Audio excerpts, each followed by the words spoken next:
in June. First in the news this morning is that President Bola Tinubu will on Wednesday, 4th March, swear in Olatunji Disu as a substantive Inspector General of Police following the unanimous endorsement of his appointment by the Nigerian Police Council. In a statement announced by the Special Advisor to the President on Information and Strategy, Bayo Onanuga, the swearing-in ceremony will take place during the Federal Executive Council meeting scheduled for the same day. Disu's confirmation comes barely a week after Tinubu appointed him acting IGP following the resignation of Kayode Ekpatukun last Tuesday. Away from that, the federal government has begun the implementation of key welfare component of the 2025 renegotiated agreement with the Academic Staff Union of Universities, ASU. Education Minister Olatunji confirmed this in a statement in Abuja by the Director of Press and Public Relations in the Ministry, Boworu Folashade. The minister reaffirmed President Bola Tinubu's commitment to the well-being of academic staff and the stability of the Nigerian university system. He stressed that this was another renewed hope initiative in action. In a separate development, Akwa Ibom State's Governor, Pastor Moino, has said the State Geriatric Center, otherwise called the Arise Elderly Citizen Center, will be commissioned by the nation's First Lady, Senator Oluremi Tinubu, on Saturday, March 7, 2026. Speaking at the March edition of the Government House Monthly Covenant Service, the governor said the commissioning of the center located on the Arise Medical Corridor along Uyo-Ikodekbene Road will be one of the major events of the First Lady's first official visit to the state. He further stated that the other will be the grand finale of the ongoing Women's Sensitization and Mobilization Tour. Governor Ino noted that the facility with the health center, relaxation sport, amongst others, will serve senior citizens, specifically those above 65 years. He also announced that the state will take delivery of 2 new airbuses within the year, adding that different projects were ongoing at the Victor Tower International Airport ahead of the commencement of international flight in April. The governor equally announced the scheduling of the State Congress of the ruling All Progressive Congress for Tuesday, March 3, 2026, and called on everyone to take part in the exercise. He reminded the congregation to continue to pray for the success of the administration as well as for the Senate President of Nigeria, Senator Godswill Akpabio, and President Bola Tinubu. We move now to the Red Chambers, where the Senate has rescinded its earlier resolution calling for the removal of the Registrar General of the Corporate Affairs Commission, CSC, Hussaini Magaji, following an apology and renewed commitment to improve communication with the National Assembly. Recall that the Senate Committee on Finance, chaired by Sani Musa, had last week recommended Magaji's removal by President Bola Tinubu over his repeated failure to appear before the committee. However, at a session yesterday, the committee reversed its position across the CSC boards after the CSC boards expressed remorse and announced the creation of a licensor office to strengthen coordination between the Commission and the National Assembly. Following his apology, several lawmakers appealed for leniency, describing the registrar as a respectful and dedicated public servant. In another development, the Nigerian Governors Forum (NGF) has endorsed the direct remittance of oil and gas revenues into the Federation accounts. The forum, in a statement issued by its Director of Media and Strategic Communications, Yusanu Abdullahi, said its focus is on how the reforms will improve fiscal transparency, predictability, and constitutional alignment of the Federation accounts inflows at all levels of government.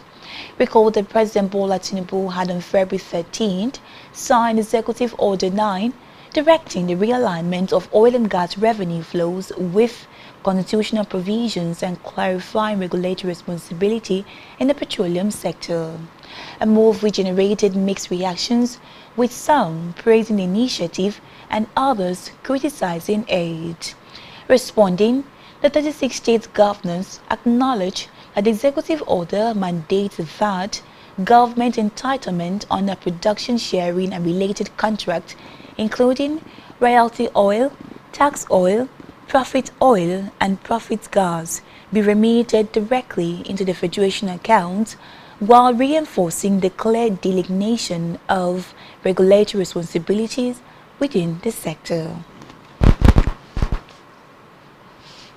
On electoral matters, the Independent National Electoral Commission (INEC) has called on the National Peace Committee (NPC) and other key stakeholders to intensify efforts to rebuild public trust and promote peaceful participation ahead of Nigeria's 2027 general elections. INEC Chairman Professor George Amiputang made the appeal during a stakeholders briefing and presentation of the annotated peace accord organized by the NPC in Abuja. In his address, Amiputang described the erosion of public confidence in the electoral system as one of INEC's most pressing challenges, warning that voter apathy poses a serious threat to democratic legitimacy. He noted that the presence of commissioners, directors and senior management staff at the engagement reflected INEC's commitment to electoral reforms and democratic consolidation. Describing Nigeria's electoral environment as diverse, complex and highly competitive, the INEC chairman stressed that democracy must rest not only on legality but also on legitimacy. He urged political parties to strengthen internal discipline and voter mobilization, noting that declining turnout undermines democratic credibility. And from the judiciary, the Federal High Court in Abuja has fixed April 13 for judgment in the 868 million naira money laundering case filed by the Economic and Financial Crimes Commission (EFCC) against former Acting Accountant General of the Federation (AGOF) Chukwuyere Nwabuku. Justice James Omotosho fixed the date after EFCC lawyer Ekele Iheanacho and the ex-AGOF's counsel Norison Quakers adopted their final written addresses and presented their arguments for and against the case. Reports say Nwabuku was admitted to a 500 million naira bail with two shorties in like sum after he was arraigned on January 15 last year, also on a 9-count amended charge. The EFCC, who listed Nwabuku as a sole defendant in the case, said the offense is contrary to Section 18 of the Money Laundering Prohibition Act 2011 as amended by Act No. 1 of 2012 and punishable under Section 15, subsection 3 of the same Act.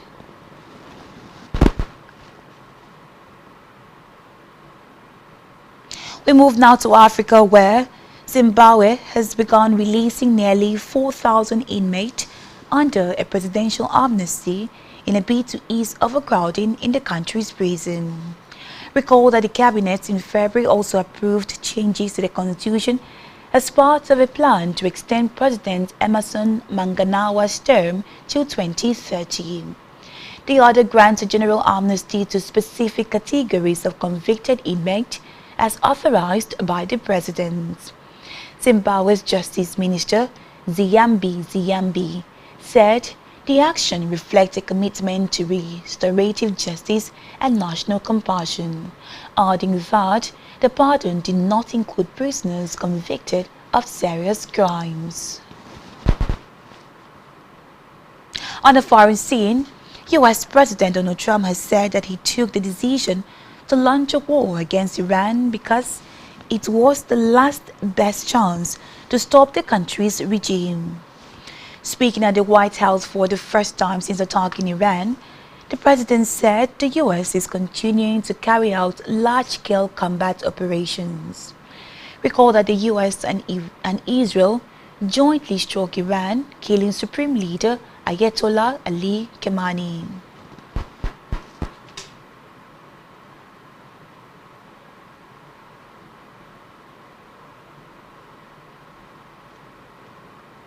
Still on the foreign scene, the Israeli military has launched new strikes in Tehran and Beirut, attacking what it calls military targets. Israel also said ground troops will advance and seize additional strategic areas in Lebanon in order to prevent fire on Israeli border communities. Reports say U.S. Embassy in Riyadh, Saudi Arabia, is hit by 2 drones seemingly from Iran. The attack causes limited fire and minor damage.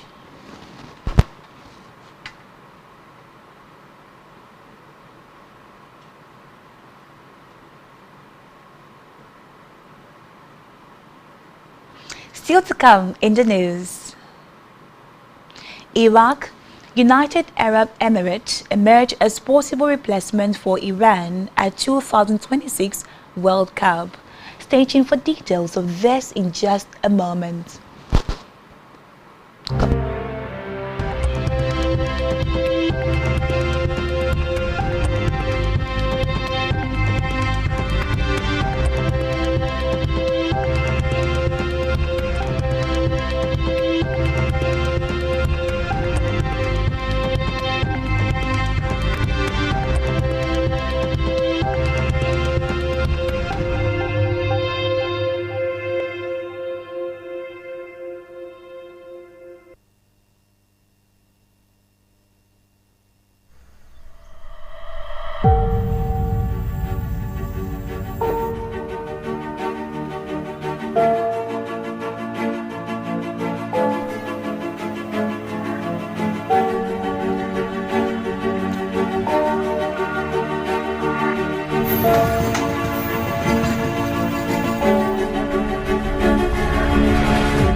Many thanks for staying tuned. Now let's go over to the concluding part of today's stories.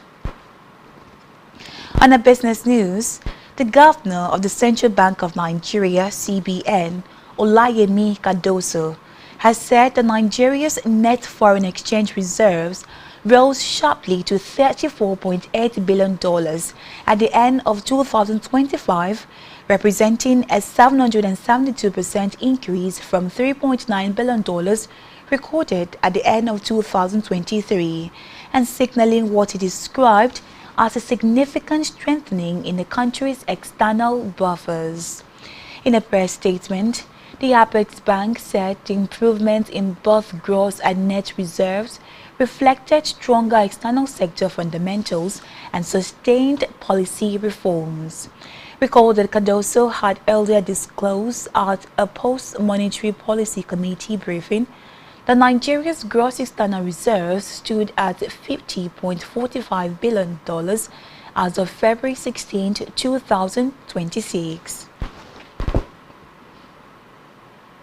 Still in business, trading on the Nigerian exchange closed on a strong note yesterday, with key sectoral indices posting gains led by banking, oil and gas, and consumer goods stocks.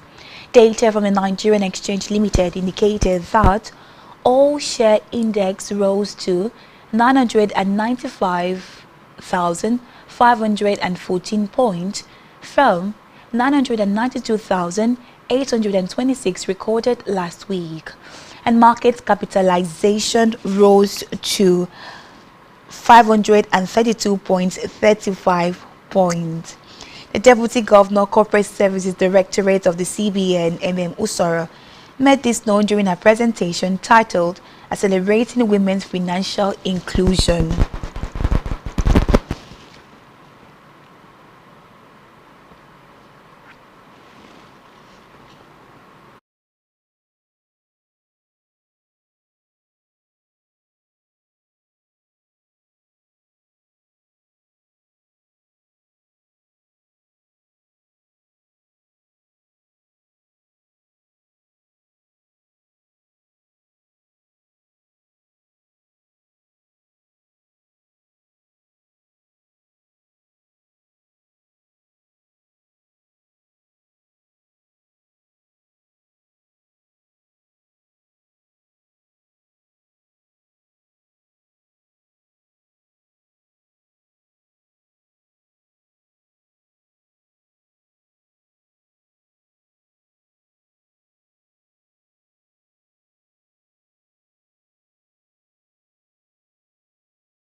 In health experts have called on the federal government to integrate obesity prevention services into primary healthcare centers nationwide. They noted that PSCs remain the first point of contact for many Nigerians and provide a strategic platform for early screening, nutrition counseling, and lifestyle education needed to prevent obesity and related non-communicable diseases. According to them, focusing solely on treatment without preventive interventions at the grassroots level continues to fuel rising cases of hypertension, diabetes, and heart disease linked to obesity. We move now to sports, where Iraq and the United Arab Emirates (UAE) has emerged as the most likely replacement should Iran withdraw from the 2026 World Cup due to the ongoing Middle East crisis. According to report, any substitute team would come from the Asian Football Confederation, with Iraq set to be first in line if they fail to secure qualification through the Intercontinental Playoff, while the UAE would be considered if Iraq advances to the finals. Meanwhile, FIFA has said that it is monitoring the situation closely, maintaining that its priority remains a safe and inclusive tournament. The body's General Secretary Matthias Grandstrom reportedly stressed the importance of full participation as the president of the Iranian Football Federation, Mahdi Tar, expressed doubt over Iran's participation following recent attacks. Still in sports, Galatasaray have omitted Victor Osimhen from their squad for tonight's Turkish Cup clash against Spor. According to a statement released by the Yellows and Reds, Osimhen is one of the several key players left out of the squad for them to observe active rest. The Nigerian international registered a goal and an assist against same opponent in the Turkish Super League clash last weekend. Osimhen is expected to return to action when Galatasaray take on Besiktas in the Istanbul derby this weekend. The 27-year-old has registered 17 goals and 6 assists in 25 appearances, all competitions for Galatasaray this season. On Entertainment News, Wizkid has been ranked the highest-selling African artist on Chartmaster's global all-time best-selling artist list, with 13.18 million equivalent album sales recorded worldwide. According to the ranking published online, Wizkid is placed at number 545 out of 641 artists listed globally. Among the African arts included in the ranking, he holds the highest position, with Burna Boy following closely at number 548. And that's what we have for you at this time. To ensure to follow us on social media, subscribe to our YouTube channel, all of which you can find on our website at spectrumtvlive.ng. You have been watching Spectrum News at 10. I am Emedion James. Enjoy the rest of your day. Bye for now.